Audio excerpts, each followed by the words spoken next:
ಇನ್ನು ನಿಮ್ಮದು ಈ ಸಿನಿಮಾದಲ್ಲಿ ಎಸ್ಪೆಷಲಿ ಮೊದಲಿಗೆ ಒಂದು ಟೀಸರ್ ಲಾಂಚ್ ಆಗುತ್ತೆ, ಆಮೇಲೆ ಒಂದು ಹಾಡು ಬರುತ್ತೆ, ಆಮೇಲೆ ಇನ್ನೊಂದು ಹಾಡು ಬರುತ್ತೆ, ರೀಸೆಂಟಾಗಿ ಒಂದು ಟೀಸರ್ ಬರುತ್ತೆ. ಸೊ ಇಲ್ಲಿವರೆಗೂ ಇನ್ನೂ ಏನೋ ಕಂಟೆಂಟ್ ಅಷ್ಟು ರಿವೀಲ್ ಮಾಡಿಲ್ಲ.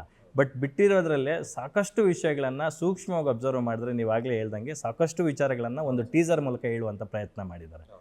ಸೊ ನಿಮಗೂ ಸಾಕಷ್ಟು ಶೇಡ್ಗಳಿದೆ ಅಂತ ಇದ್ರಿ. ಫಸ್ಟ್ ಟೈಮ್ ಪೊಲೀಸ್ ಕಾಪ್ ಆಗಿ ಮಾಡ್ತಾ ಇದ್ದೀರಾ. ಸೊ ನಿಮಗೆ ಪೊಲೀಸ್ ಕಾಪ್ ರೋಲ್ ಮಾಡೋದಕ್ಕೆ ಯಾರು ಇನ್ಸ್ಪಿರೇಷನ್ ಅಂತಕ್ಕಂಥ? ಇನ್ಸ್ಪಿರೇಷನ್ ಅನ್ನೋದ್ರಿಂದ ಸರ್ ಅದು ನೋಡಿದಾಗೇ ಅದು ಖುಷಿ ಆಗುತ್ತೆ ಸರ್. ಲೈಕ್ ಕಾಪ್ ಡ್ರೆಸ್ಸಲ್ಲಿ ಈಗೆಲ್ಲ ಸುಮಾರು ಹಲವಾರು ಲೈಕ್ ಹಳೆ ಕಲಾವಿದರುಗಳು, ರಾಜ್ಕುಮಾರ್ ಸರ್ ಆಗಿರ್ಬೋದು, Vishnu sir, Sudeep sir, Darshan sir ಆಗಿರ್ಬೋದು, ಎಲ್ಲ ಹಿಂಗೆ ಸೀನಿಯರ್ಸ್ಗಳು ನೋಡಿದಾಗ ನಾವೊಂದಿನ ಬಟ್ ಇವಾಗ ಮಾಡೋಕ್ಕೆ ಅದಾಗಲ್ಲ, ಸ್ವಲ್ಪ ದಿನ ಆದ್ಮೇಲೆ ಮಾಡೋಕ್ಕೆ. ಬಟ್ ಈ ಥರ ಕ್ಯಾರೆಕ್ಟರ್ ಸಿಕ್ಕಿದ ತಕ್ಷಣ ನನಗೆಲ್ಲ ಮಾಡಬೇಕು ಅನಿಸ್ತು. ಬಟ್ ಆಮೇಲೆ ಆ ಕಾಕಿ ಹಾಕಿದ್ಮೇಲೆ ಗೊತ್ತಾಯ್ತು ನಿಜವಾಗ್ಲೂ ಪೊಲೀಸವ್ರಿಗೆ ಯಾಕೆ ಒಂದ್ಸಲ ಆ ದರ್ಪ ಅಂತಾರಲ್ಲ, ಏನಕ್ಕೆ ಆಡೋದು ಅನ್ನೋದು ಗೊತ್ತಾಗುತ್ತೆ. ಅದು ಆಟೋಮೆಟಿಕ್ ಆಗಿ ಇದಾಗ್ಬಿಡು ಸರ್. ಯೂನಿಫಾರ್ಮ್ ಅಲ್ಲೇ ಒಂದು ಕಲರ್ ಇರುತ್ತೆ ಅಂತ ಹೇಳ್ತಾರೆ, ಅದೊಂದು ರೇಂಜ್ ಇರುತ್ತೆ ಅಂತ ಹೇಳ್ತಾರೆ. ಸತ್ಯ ಅದಂತೂ ಸತ್ಯ. ಅದು ನನಗೆ ಆ ಯೂನಿಫಾರ್ಮ್ ಇದು ಮಾಡಿದ್ಮೇಲೆ ಗೊತ್ತಾಗಿತ್ತು. ಬಟ್ ಈ ಸಿನಿಮಾಗೋಸ್ಕರ ನೀವು ಎಲ್ಲರೂ ಯೂಶಲಿ ಎಫರ್ಟ್ಸ್ ಹಾಕ್ತಾರೆ, ನೀವು ಡಬಲ್ ಎಫರ್ಟ್ಸ್ ಹಾಕಿದ್ದಾರೆ ಅಂತ ನಮ್ಗೆ ಗೊತ್ತಾಗುತ್ತೆ. ರೀಸೆಂಟಾಗಿ ರಿಲೀಸ್ ಆದಂಥ ಟೀಸರಲ್ಲಿ ಕಂಪ್ಲೀಟ್ ಬೇರ್ ಬಾಡಿಯಲ್ಲಿ ಕಾಣಿಸ್ಕೊಂಡಿದ್ದೀರಾ. ಸೊ 6 ಪ್ಯಾಕ್ ಆಗಿ. ಸೊ ಹಿಂದೆನೂ ಮಾಡಿದ್ರಿ ನೀವು, ಬಟ್ ಇದಕ್ಕೆ ಮತ್ತಷ್ಟು ಟೋನ್ಡ್ ಮಾಡ್ಕೊಂಡಿದ್ದೀರಾ ಬಾಡಿನ. ಸೊ ಎಷ್ಟೆಲ್ಲ ಅಂದರೆ ಫಸ್ಟ್ ನಾನು ಬಜಾರಲ್ಲಿ ಮಾಡಿದ್ದೆ ಸರ್ ಕಂಪ್ಲೀಟ್ ಬೇರ್ ಬಾಡಿದು. ಈಗ ಸೆಕೆಂಡ್ ಟೈಮ್ ಇದು ರಿವೀಲ್ ಮಾಡ್ತಾ ಇರೋದು. ಸೊ ಅಂದರೆ ಅದನ್ನೇ ಸರ್ ಡ್ಯುಯಲ್ ಶೇಡ್ ಕ್ಯಾರೆಕ್ಟರ್ ಇದೆ. ಒಂದು ಈ ಕಾಪಲ್ಲಿ ಕಾಣ್ಕೋತೀನಿ, ಒಂದು ಆ ಥರ ಕಾಣಿಸ್ಕೋತೀನಿ. ಸೊ ಅದು ಬಂದು ಇನ್ನೊಂದು ಶೇಡ್ ಆಗಿರೋದ್ರಿಂದ ಅದಕ್ಕೋಸ್ಕರ ಪ್ರಿಪರೇಷನ್ ಆಗಬೇಕಿತ್ತು. ಸೊ ಕಾಪ್ಗೆ ಬೇರೆ ಥರ ಕಾಣಿಸ್ಬೇಕಿತ್ತಲ್ಲ. ಸೊ ಒಂದು 3 to 4 months ಅದಕ್ಕೆ ಅಂತ ವರ್ಕೌಟ್ಸ್ ಎಲ್ಲ ಮಾಡಿ ಡಯಟ್ ಅದು ಇದು ಮೇಂಟೈನ್, ಆಮೇಲೆ ನಾವು ತದನಂತರ ಶೂಟ್ಗೆ ಹೋಗಿ ಸರ್ ಪ್ಲ್ಯಾನ್ ಮಾಡಿ.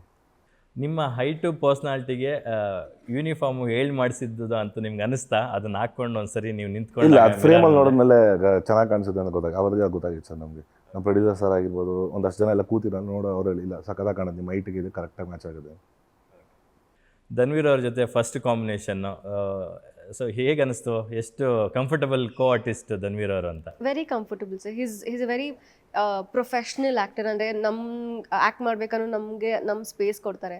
And it was lovely working with him. And silent ಆಗಿರ್ತಾರೆ ಅನ್ನೋದು ಒಂದು complaint I have every time. ಬಿಟ್ರೆ ಈಸ್ ವೆರಿ. ಹೌದಾ, ನಿಮ್ಮ ಜೊತೆನೂ ಸೈಲೆಂಟ್ ಆಗಿರ್ತಾರ? ನನಗೆ ಅನಿಸಿಲ್ಲ. ಏನಕ್ಕೆ ಅವ್ರು ಯಾರ ಜೊತೆ ಜೆಲ್ ಆಗ್ತಾರೋ ಅವ್ರ ಜೊತೆ ತುಂಬಾ ಮಾತಾಡ್ತಾರೆ. ಜೆಲ್ ಆದರೆ ಐ ಮೀನ್ ಅವ್ರದ್ದೊಂದು ಸರ್ಕಲ್ ಇರೋದು. ಅವ್ರ ಸರ್ಕಲಲ್ಲಿ ಹಿ ಇಸ್ ವೆರಿ ಕಂಫರ್ಟಬಲ್. ಇವಾಗ ಪ್ರಮೋಷನ್ಸಲ್ಲಿ I am getting to know him better ಥರ. ಇವಾಗ ಸ್ವಲ್ಪ ಮಾತಾಡ್ತಾರೆ. ಹೈಟ್ ಎಲ್ಲ ಮ್ಯಾನೇಜ್ ಮಾಡೋದು ಕಷ್ಟ ಆಗಿದೆ ಕೇಳ್ಬೇಡಿ. ಅಫ್ಕೋರ್ಸ್ ಕಷ್ಟ ಆಗುತ್ತೆ. ಅಂದರೆ ಹೀಲ್ಸ್ ಅಷ್ಟೇ. ಆಮೇಲೆ ಅವ್ರು ಸ್ವಲ್ಪ ಬೆಂಡ್ ಮಾಡ್ತಾರೆ, ಅಂದರೆ ಲೈಕ್ ಸ್ಟ್ರೆಚ್ ಮಾಡಿ ಸ್ವಲ್ಪ ಶಾರ್ಟ್ ಕಾಣ್ಬೋದಲ್ಲ ಬಾಯ್ಸ್. ಸೊ ಆ ಥರ ಮಾಡೋರು. ಇಲ್ಲಾಂದ್ರೆ ಪಾಪ ಕ್ಯಾಮ್ರಾ ಆಂಗಲ್ಸ್ನ ಬೇರೆ ಬೆಂಡ್ ಮಾಡಕ್ಕೂ ಹೋಗಲ್ಲ, ಯಾಕಂತಂದ್ರೆ ಸಿಕ್ಕಾಪಟ್ಟೆ ವರ್ಕೌಟ್ ಮಾಡಿ ಬಾಡಿ ಅವ್ರದ್ದು ಮ್ಯಾಚೋಮ್ಯಾನ್ ಥರ ಕಾಣಿಸ್ತಾರೆ. ಅವ್ರು ಫ್ಲೆಕ್ಸಿಬಲ್ ಆಗಿ ಬೆಂಡ್ ಮಾಡಕ್ಕೂ ಆಗಲ್ಲ, ಆ ಥರ ಇರುತ್ತೆ.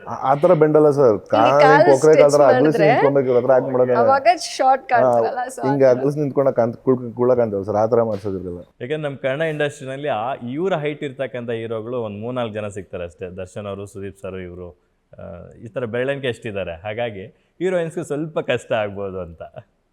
ಅಫ್ಕೋರ್ಸ್ ಸರಿ, ಇವ್ರಿಗೆ ಮ್ಯಾಚ್ ಆಗ್ಬೇಕಂದ್ರೆ ಹುಡುಗಿನೂ 6'1" ಇರಬೇಕು. ಎಲ್ಲಿಂದ ತಗೋಬಾರ. ಕ್ಯಾಮ್ರಾಮನ್ ಸಿಕ್ಕಾಬಟ್ಟೆ ಕಷ್ಟಪಟ್ಟಿದ್ದಾರೆ ಶಾರ್ಟ್ಸ್ನ ಕ್ಯಾಪ್ಚರ್ ಮಾಡೋದಕ್ಕೆ. ಓಕೆ, ನಿಮ್ದು ಒಂದು ಒಳ್ಳೆ ಸಾಂಗ್ ರಿಲೀಸ್ ಆಗಿದೆ, ಜೂಡಾ ಸ್ಯಾಂಡಿ ಅವರು. ನಾನು ಪರ್ಸ್ನಲಿ ನನಗೆ ಮೆಲೋಡಿ ಸಾಂಗ್ಸ್ ಅಂದರೆ ಇಷ್ಟ. ಸೊ ತುಂಬ ಚೆನ್ನಾಗಿದೆ. ಯೋಗರಾಜ್ ಭಟ್ ಒಂದು ಒಳ್ಳೆ ಸಾಹಿತ್ಯ ಪದಗಳನ್ನ ಪೋಣಿಸಿದ್ದಾರೆ. ಅಟ್ ದ ಸೇಮ್ ಟೈಮ್ ಅದಕ್ಕೆ ಸಂಜೀತ್ ಹೆಗ್ಡೆ ಅವರು ಮತ್ತು ಲಹರಿ ಇವರು ತುಂಬ ಚೆನ್ನಾಗಿ ಆಡಿದ್ದಾರೆ ಕೂಡ.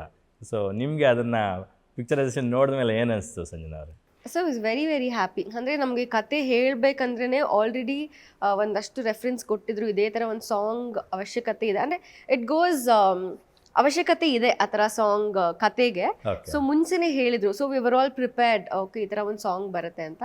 ಆ್ಯಂಡ್ ತುಂಬ ಏನಂತಾರೆ, ವೆರಿ ಕ್ರಿಯೇಟಿವ್ ಆಗಿ ತೆಗೆದಿದ್ದಾರೆ ಕೆಲವು ಸ್ಟೆಪ್ಸ್ ಎಲ್ಲ ಭೂಷಣ್ ಮಾಸ್ಟರ್.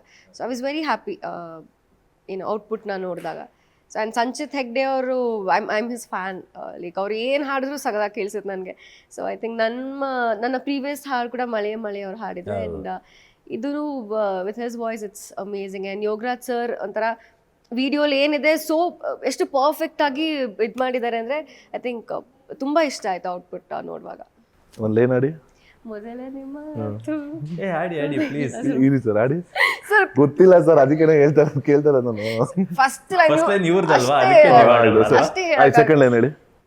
ತುದಲುವೆನ ಪದಗಳ ನೀನೆ ಹೇಳಿ ನೆಕ್ಸ್ಟ್ ಕಲ್ತಿರೋದು ನಾಳೆ ಕೆಲಸ ಇದು, ಅದಕ್ಕೆ ನಂಗೆ ಗೊತ್ತು, ಅದು ಬಿಟ್ಟು ಏನು ಬರೋಲ್ಲ. ಸರ್ ಬಟ್ ಸಾಂಗ್ಸ್ ನೋಡ್ತಾ ಇರ್ತೀವಲ್ಲ ಅದೆಲ್ಲ ಎಲ್ಲಿ ಬಯಾಟ್ ಆಗುತ್ತೆ, ಬಟ್ ಸಿಂಕ್ ಆಗುವಾಗ ಎಷ್ಟು ಸಖತ್ತಾಗಿ ಬರ್ದಿದಾರಲ್ಲ ಅಂತ ಅನ್ಸುತ್ತೆ. ಸೊ ನಿಮ್ಮೂರಿನಿಂದ ವಿಶ್ವ ಮಟ್ಟದವರೆಗೆ ರಾಜಕೀಯ, ಸಿನಿಮಾ, ಸ್ಪೋರ್ಟ್ಸ್ ಯಾವ ಸುದ್ದಿಯೂ ಮಿಸ್ ಆಗಲ್ಲ. ಬರೀ ಸುದ್ದಿಯಷ್ಟೇ ಅಲ್ಲ, ಜೊತೆಯಲ್ಲೇ ಇರುತ್ತೆ ವಿಶ್ಲೇಷಣೆ. ಗ್ಯಾರಂಟಿ ನ್ಯೂಸ್ ನ ಸಬ್ಸ್ಕ್ರೈಬ್ ಮಾಡಿ, ಫಾಲೋ ಮಾಡಿ, ಕ್ಷಣ ಕ್ಷಣದ ಅಪ್ಡೇಟ್ಸ್ ಪಡೆಯಿರಿ.